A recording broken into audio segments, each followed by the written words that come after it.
ਇਹ ਸਤਲੁਜ दरिया का पानी वापस चला गया है जिन्हों नीली दरिया ही बोलते हैं, सतलुज ही बोलते हैं।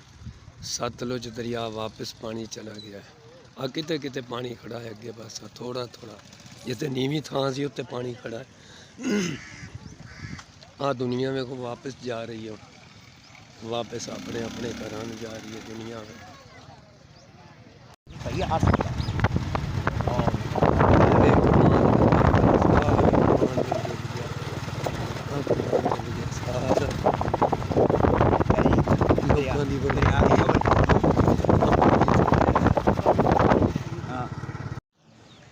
आ देखो जी, आ तो टिकर कोई चीज़ नहीं नज़र आ रही, पानी पानी आ रहा है। आ देखो बेटे आ मछेरे मच्छियाँ पकड़ रहे ना।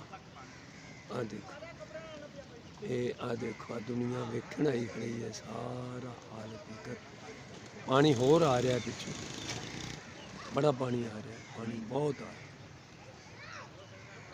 बहुत पानी पिछों आ रहा है। पानी वेख कितना करीब आ रहा है। और कैमरा जूम करके तुम दिखा देने अज इतने खड़े ना बच्चे, इतों पानी और गुजर रहा है, ताज़ा पानी गुजर रहा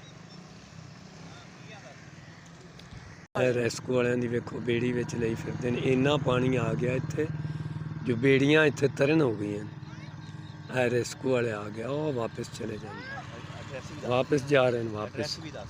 है जी विचली बस्ती बाबे जिंदे शाह वाली बस्ती के नाल बन मोड़ तो अगे लागे ही है। जमलेरे ते अगली साइड ते रेस्क्यू वाले विच फिर रहे, कोई आदमी मतबल वे डुब ना जाए।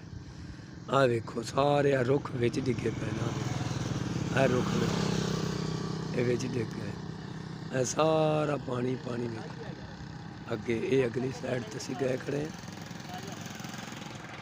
आ देखो आ देखो किन्ना पानी, सब फसल इत्थे डुब गई, सब फसल कपावां तिल कमांद चरी हर चीज़ डुब गई है इत्थे, कोई शै नहीं रही।